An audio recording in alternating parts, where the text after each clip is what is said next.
If you can't handle me sleeping with your friends, then leave. They're real men, my wife snapped. I didn't raise my voice. I just set my glass down and said, as you wish. Her name is Kate. We've been married 26 years. She stood there in my living room like a stranger holding my wedding ring up to the light, daring me to notice it wasn't on her finger. Rick, Mason, and Joel, men who once helped me build a business out of a dusty garage, had been dropping by a lot lately. To help with the remodel, Kate said. I told myself I believed it. Say something, she pushed. I heard you. I kept my tone flat. Inside, something old and heavy cracked, like a board under a winter step. But that was only the beginning. I slept in the guest room. No argument, no slammed doors. At my age, I've learned noise is a poor substitute for decisions. I stared up at the ceiling and started making a list in my head. The board meeting in 3 days, the pending sale, the signatures I needed from those same 3 men. The house was quiet except for the refrigerator hum and a faint laugh from Kate's phone downstairs. I didn't go down. What she didn't know was that I had a plan, one she wouldn't see coming. At 6:42 a.m., I woke to sirens and my neighbor pounding on the door. Kate was on the kitchen floor, pale and sweating, gripping the edge of the island as if it would float her back to shore. My phone buzzed with back-to-back texts from Rick and Mason. Stomachs on fire. Dizzy. Rash. Joel's message was just 3 dots, then nothing. I called 911. I'm right here, I told Kate, steadying her shoulders. She pulled away like my touch burned.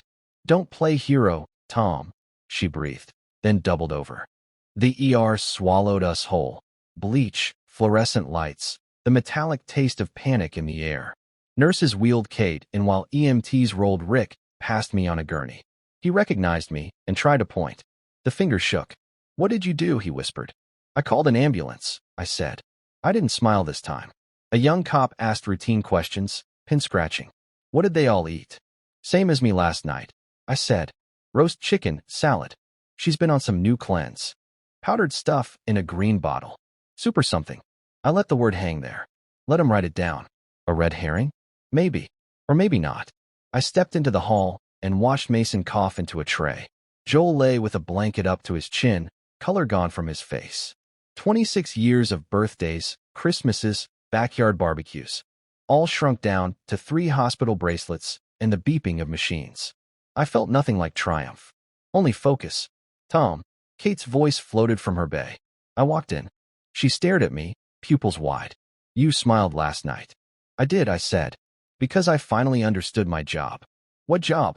Protecting what I built. I kept it soft. Even if it means letting people show me who they are. The nurse stepped between us. Sir, we need space. So I gave it. I stood outside the curtain and thumbed a message to an old contact, a name I hadn't used since our garage days. Just one line. Time to open the folder. Then I put the phone away. I wasn't going to yell. I wasn't going to beg. I'd let the truth walk out on its own feet. A thought tugged at me. The board meets in 72 hours. If my partners were in beds and my wife was at their center, what did that mean for the deal? For my retirement, my house, the promises I made to myself when I was 30? Suspicion curdled into something colder, steadier. A doctor finally pushed through the curtain, middle-aged, eyes lined by years of bad news. He held a chart like it weighed more than paper. Guys, he said, looking at Kate, then at Rick and Mason as their beds were parked nearby, then at Joel. This is hard to say, but your diagnosis is. Their faces froze. Mine didn't move at all. The night after her outburst, I barely slept. Her words, they're real men, echoed like a hammer against my skull. When the sun finally broke through the curtains, I half expected her to be gone. Instead, she was at the kitchen table, sipping coffee like nothing had happened. Morning, she said, forcing a brightness into her voice. I sat across from her, watching. Sleep well. She didn't flinch. Better than you, I'd guess. Then she smirked, a cruel tilt of her lips that told me she thought she had me figured out. But she hadn't. I left for work, but halfway down the street, I saw her car peel out of the driveway. Too fast, too eager. I turned my truck around and followed at a distance. She pulled into a strip mall cafe and parked beside a silver sedan. When the driver's door opened, my chest tightened. It wasn't one of my 3 buddies. It was Kevin, my wife's old co-worker from the accounting office, a man I'd never liked. He always lingered too long with handshakes, too curious about my family. They hugged. Not a casual hello, longer. Closer. I gripped the steering wheel until my knuckles ached. A thought slithered in. Had I been wrong about the friends? Was Kevin the one? Or was he just another piece in her twisted game? Inside the cafe, they leaned across the table, voices low. She laughed, touching his wrist. My pulse hammered.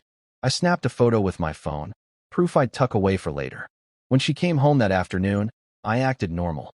She dropped a bag of groceries on the counter. "Good day," she asked. "Productive," I replied flatly. Then I tilted my head. "See anyone interesting?" She froze for half a second. Just half. Then, "Only the cashier." Lie. But instead of exploding, I smiled faintly. "Glad you're keeping busy." Her eyes narrowed. Maybe she sensed the change. Maybe she thought I was cracking. That evening, she invited my 3 friends over. Yes, the same ones she'd taunted me about. They arrived laughing, carrying beer, acting like nothing was unusual. She draped herself in the middle of them, pouring drinks, letting her hand linger on shoulders too comfortably. "You sure you're okay with this?" One of them asked me quietly in the kitchen while grabbing ice. I met his eyes. "I'm more than okay." Because I already had a plan. Halfway through the night, my wife leaned close, her breath hot against my ear. "You look calm, but I know you're boiling inside." I didn't blink. "You'll find out soon enough." Her laughter rang sharp, covering the sudden tension at the table. My friends didn't notice, or maybe they pretended not to. The hours dragged, their jokes grating against my nerves. Every glance she gave me was another twist of the knife. And then, as they were leaving, Kevin's silver sedan pulled slowly past our house. My wife's eyes flicked toward it. Too quickly, too knowingly. I stepped onto the porch, arms crossed, watching the taillights fade. When I turned back, she was standing in the doorway, lips parted like she'd been caught. "What's he doing here?" I asked evenly. She shook her head. "Who?" I leaned in close, my voice a low growl. "Don't lie. Not to me." Her face drained of color, but before she could answer, headlights swung into our driveway again. Not Kevin's this time. An unfamiliar car door opened, and a man in a white coat stepped out. A doctor. He looked around like he wasn't sure he belonged here. "Mr. Collins?" He called. I need to talk to you. It's urgent." My wife's eyes went wide, and that's when the night took a turn no one expected. The man in the white coat stood in my driveway like he didn't belong. His shoes were too clean for gravel, his eyes too nervous for a routine visit. "Mr. Collins?" he repeated, clutching a folder against his chest. I nodded slowly. "That's me. And you are?" "Dr. Warren, County General." He hesitated. "I need to speak with you. Privately." Kate's arms folded tight across her chest. "What's this about?" The doctor's gaze slid to her, then back to me. "It concerns all of you. But it's delicate." Something in his tone pulled the breath from my lungs. "Say it." He lowered his voice. "The group from last night, your wife, your friends, they're showing overlapping symptoms. Severe. And we need to determine the cause before it spreads further." My pulse jumped. "Spread? Like a disease?" Kate laughed harshly, though her face was pale. "This is ridiculous. We're fine." The doctor shook his head. "No, ma'am. You're not. Nausea, dizziness, faint rashes. It matches something we're tracking, but..." He trailed off, eyes searching mine. "We need more information." I felt a cold ripple down my spine. Poisoning? Infection? Some sick joke? My mind flashed to the green powder cleanse she'd bragged about. Could that be it? Did they all consume the same food? Same drink? The doctor pressed. "They ate what I ate," I said evenly. "Yet here I stand." That made him pause. He scribbled something on his clipboard. "Interesting." Kate stepped forward, her voice sharp. "Don't you dare try to pin this on me." I stared at her. "Then explain why Kevin's sedan was outside our house tonight." Her lips parted, caught. "Kevin? He was just checking in on me. Old friend." Red herring or truth? I couldn't tell. Before I could push, the door banged open. Rick stumbled in, one of my 3 friends, sweat dripping down his face. His hands trembled as he gripped the frame. "Tom," he rasped, "I can't breathe." He collapsed onto the hardwood, convulsing. Kate screamed. Mason and Joel, who'd followed him in, rushed forward, but Mason suddenly doubled over too, gagging like his throat was on fire. The doctor shoved past us. "Call a crash team. Now." Nurses from the parked ambulance sprinted up the walkway. Rick's eyes rolled back. Joel's face was turning gray. The room exploded into chaos. Oxygen masks, defibrillator pads, shouted commands. I stood frozen, the world spinning. My wife clutched my arm, nails digging deep. What's happening to them? The doctor didn't answer. He ripped open his folder, flipped to a page, then looked up at me, eyes dark with something I couldn't name. Mr. Collins, he said hoarsely, I need you to be honest. Were they exposed to any chemicals here at your house? Anything unusual? Chemicals. The word hit like a hammer.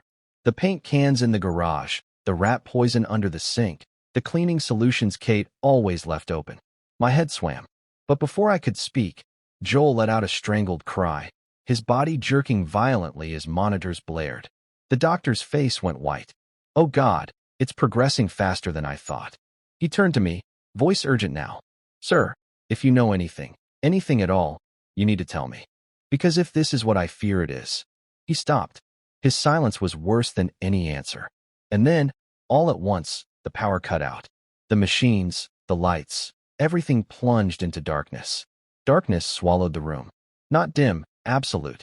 The hum of machines cut off mid-breath, leaving only raw human noise. Ragged gasps, panicked voices, the slap of hands searching for something solid.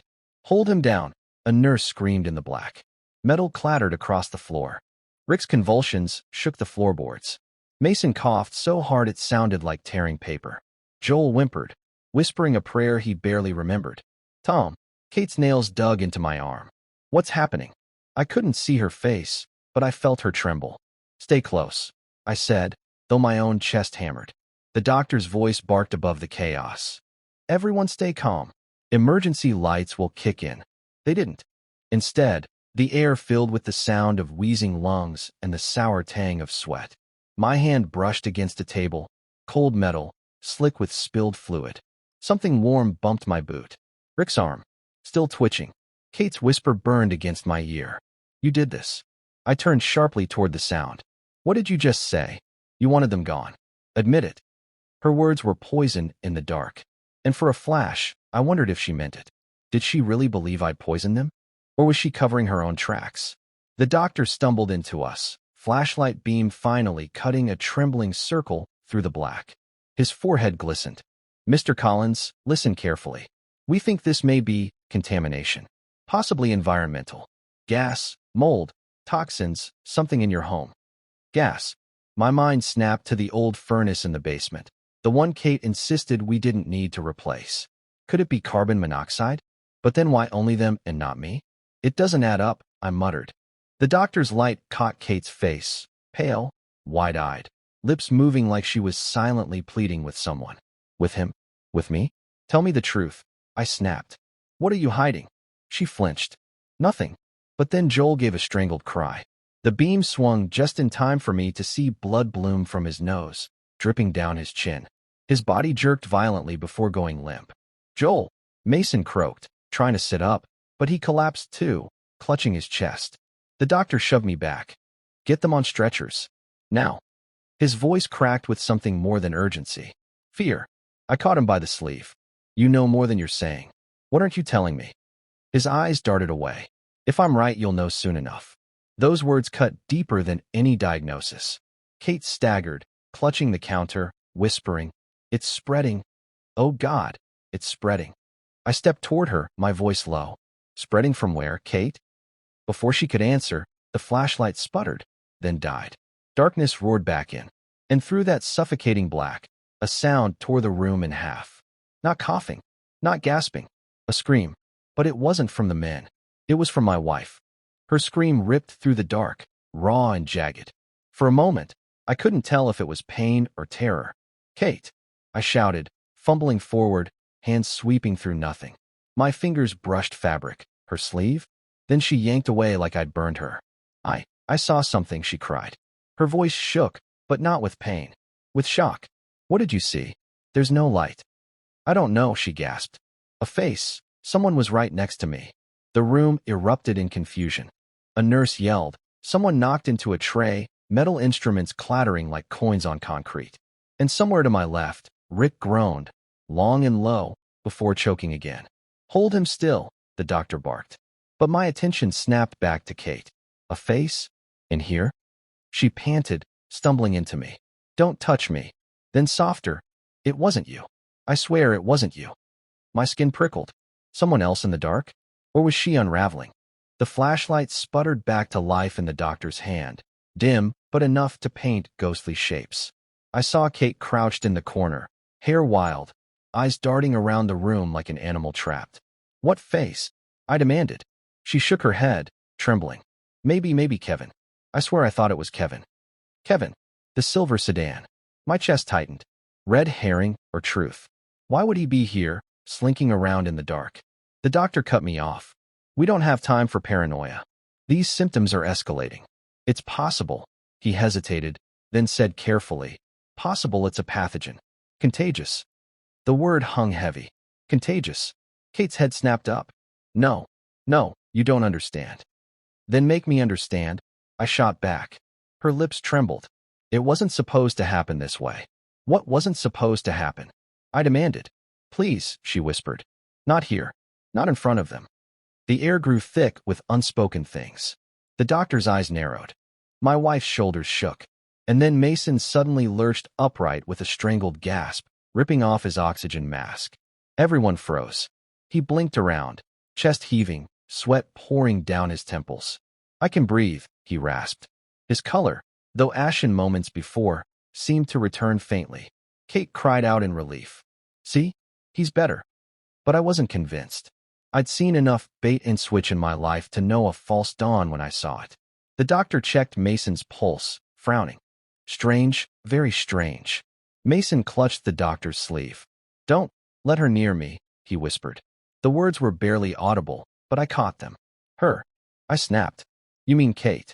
Mason's lips parted to speak again, but before he could finish, his body went rigid.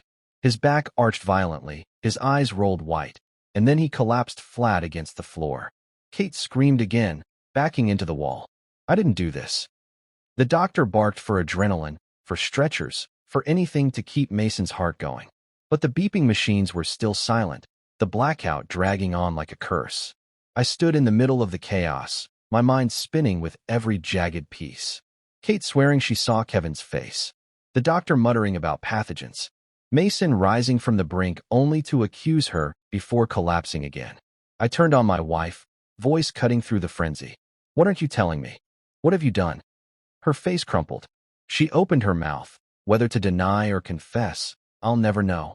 Because at that exact moment, the emergency lights flickered back on. And in the sterile glow, I saw something that froze me to the marrow. On the far wall, scrawled in jagged red letters, was a message no one could have written in the dark. You're next, Tom. The red letters on the wall burned into my mind, each jagged stroke searing deeper than any wound. My stomach dropped, ice flooding my veins. Who could have written it in total darkness? No one had moved without bumping into someone else. And yet there it was. I turned slowly, eyes scanning the room. The doctor held his little flashlight low, face half in shadow. Kate pressed herself into the far corner, her breath shallow, hands trembling. Rick moaned weakly from the gurney. Mason lay limp, chest barely rising. Joel twitched, muttering something under his breath. Who wrote that? I demanded, my voice sharper than I intended. No one answered. Kate's eyes darted to the floor. It wasn't me. Then who? I snapped. Because I know I didn't do it. The doctor cleared his throat, too calm. Could have been hallucination. Stress, oxygen deprivation, sometimes the mind. I cut him off. That's paint, not imagination.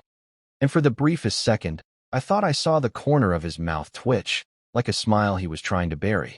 Kate whispered. It was supposed to be temporary. My head whipped toward her. What was? Her lips trembled. She shook her head, eyes glassy. Forget I said anything. No. I growled, stepping closer. You start explaining. Now. She pressed her fists to her temples. It was just supposed to scare you. That's all. Not this. The room spun. What do you mean, scare me? She looked at me like a cornered animal. I didn't plan this. I just wanted you to see what it felt like. To lose control. The doctor suddenly interjected, sharp. Not now. She's delirious. But his timing was too convenient, his tone too firm, like he was protecting her. I narrowed my eyes at him. Whose side are you on, doctor? He adjusted his glasses, avoiding my stare. I'm on the side of survival. And right now, you're wasting time with blame. Before I could answer, Joel bolted upright with a violent gasp. His eyes rolled wild, unfocused, but his voice came out clear, almost too clear. She knew. She knew before it started. Kate covered her mouth, shaking her head. No, no, he's delirious. Joel's hand shot out, pointing straight at her. You brought it in. You brought it here. Then his body convulsed again, so hard 2 nurses had to hold him down. His voice fractured into a scream that rattled the walls. Kate sobbed, collapsing to her knees. I didn't mean for this to happen. I stared at her, fury and dread warring inside me. Mean for what to happen? Her silence cut deeper than any answer. The doctor's radio crackled suddenly, static filling the air. He snatched it up, pressing it to his ear, muttering too quietly for me to hear. What was that? I demanded. He tucked it into his coat, avoiding my eyes. Just hospital communications. Nothing relevant. Lie. I knew a lie when I heard one. Rick groaned, louder this time. His lips moved, faint words spilling out. I leaned close. Tom, you next. My blood froze. I backed away, heart pounding. The red letters on the wall seemed to pulse under the harsh emergency lights. My wife sobbing, the doctor hiding secrets, my friends collapsing one by one. And then, without warning, the fire alarm shrieked to life. Red strobes splashed across the walls. Sprinklers hissed overhead, dousing everything in a freezing rain. Through the spray, I saw Kate lift her head. Her face was pale, her mascara streaking down like war paint. And she whispered just loud enough for me to hear. You weren't supposed to survive this long. Sprinklers pounded the room, red strobes flashing against the jagged letters on the wall. Ice shot through me, my name carved into the plaster like a death sentence, waiting all along. Planned. Deliberate. Who wrote it? I demanded. Kate shook, mascara streaking her cheeks. Not me. The doctor murmured too calmly. Stress. Hallucination. It's paint, I snapped. His mouth twitched, almost a smile. Kate whispered. It was supposed to be temporary. My head turned. What was? She flinched. Just a scare. Not this. The doctor cut in. She's delirious. But she broke. It was niacin. Just enough to make you flush, dizzy. Nothing lethal. You were supposed to drink it too. I didn't, I said flatly. Her voice cracked. I noticed. You smiled. So it was spiked. My jaw clenched. And my friends? They agreed to play along. Drama, symptoms, a complaint filed. The board would suspend you. My laugh came bitter. A staged collapse to push me out of the company. She nodded, trembling. It wasn't supposed to go this far. Joel suddenly lurched upright, eyes blazing. Not niacin, it burned inside. He pointed a shaking hand. He switched the bottle. His gaze locked on the doctor before he convulsed again. The doctor barked orders, but his timing was too perfect, too defensive. Switched it with what? I demanded. No answer, just his radio hissing. A clipped male voice. Phase 2. He turned away. Stand by. My blood ran cold. Kate's confession tumbled out. Kevin dropped the lot number last night, 37B. He said there was a recall. So Kevin's the poisoner now? I shot back. Red herring or truth, I couldn't tell. Rick coughed wetly from the gurney. His grip closed on my wrist. Don't sign whatever they put in front of you. He said no one would get hurt. He who, before I could press, guards in hazmat suits burst in. One shouted, pellets found under the sink. Bag with your prints, sir. That's impossible. Gloved hands grabbed me. Kate screamed, no, not him. The doctor slid in, voice smooth. For everyone's safety. Joel whispered hoarsely. He's not the one. Check the ring. My stomach flipped. I turned to Kate. Where's your wedding ring? She froze. At home. Or was it used? My voice cut sharp. Hollow band. Capsules. One squeeze. Her sobs shook her. It wasn't meant for you. It was theater. A warning. Who supplied you? Her eyes flicked, straight to the doctor. Enough, he said. We're done confessing. Rick groaned, voice fading. Tell him who you really work for. The doctor didn't blink. Instead, he told his radio, Phase 3. And then Kate screamed as something silver skittered out of her soaked hair, her wedding ring. It clicked open on the tile. The doctor bent fast, scooped it up, and pocketed it in one smooth motion. Security dragged me back as his voice murmured into the radio. Phase 3. Hands clamped on my arms, dragging me down the hall. My ears still rang with the doctor's last words. Phase 3. He'd already pocketed Kate's hinged ring like it had always belonged to him. I didn't fight. I just pressed send on my phone. One text. Open the folder. A moment later, the chaos froze. Security, officers, and Owen Pike, our first IT hire, walked in holding a tablet. My old friend looked straight at me. Everything, Tom. On the screen, invoices from Warren Crisis Partners, LLC, payments routed from the same shell company trying to buy us out. Line items, staged incident, physician documentation, board action prep. Then emails, Kate, Rick, Mason, Joel, all agreeing to symptoms for a suspension vote. The administrator turned on the doctor. Dr. Warren? He stayed stone-faced. Fabrications. Owen swiped again. Doorbell cam footage. Kate letting Warren into our home last night with a messenger bag. This morning, him taking it to the hospital. The same bag found under our sink, the one with my prints. Gloves on his hands, my gloves. The administrator's voice cut sharp. Take his badge. Warren sneered. You're misreading. Owen swiped again. A calendar entry, blackout panel test, 213. Notes about the sprinkler ink. Proof the red message hadn't been scrawled in panic, it had been planted. Kate broke then, her voice shaking. It was supposed to be niacin. Just a scare. He gave me the ring, said it was harmless. I knew you wouldn't drink it. You always carry your own bottle. And if I had? I asked. Her silence was the answer. Joel groaned from his bed. Not niacin. He switched it. His finger trembled at Warren. Rick coughed blood, gripping my arm. Tom, don't sign anything. They wanted you benched before the vote. He lied to us. The officers closed in on Warren. Still, he smiled. You think anyone will believe a bitter husband? The administrator held up the bagged ring. They'll believe this. Security pinned him. His radio still crackled, but he said nothing. Kate slid down the wall, mascara streaked, whispering. I thought it'd be a week's suspension, Tom. Then a payout. Not this. I looked at her. The woman who taunted me with real men had turned herself into an accomplice, weaponizing the ring she once swore symbolized loyalty. Owen, I said. Send it. He did. Within minutes, every board member, shareholder, and reporter had the folder. The buyers backed out. Rick and Mason resigned. Joel barely held his seat. Warren was led away in cuffs. And Kate? She sat in the emergency board session while her texts, her late-night meetings, the ring, all played on screen. Neighbors saw the footage. The community she bragged to now whispered her name like a cautionary tale. Afterward, she tried to meet my eyes. Pleased we can fix. No. My voice stayed calm. You broke it. I'm filing. And I'm keeping the company. By the next morning, she was front-page news. Bored wife in poison scandal. Cameras caught her ducking her head, bare hand where the ring used to be. That night, I stood on my porch, house finally quiet. She had her real men. But I was the one still standing, still building. And that, in the end, was the difference.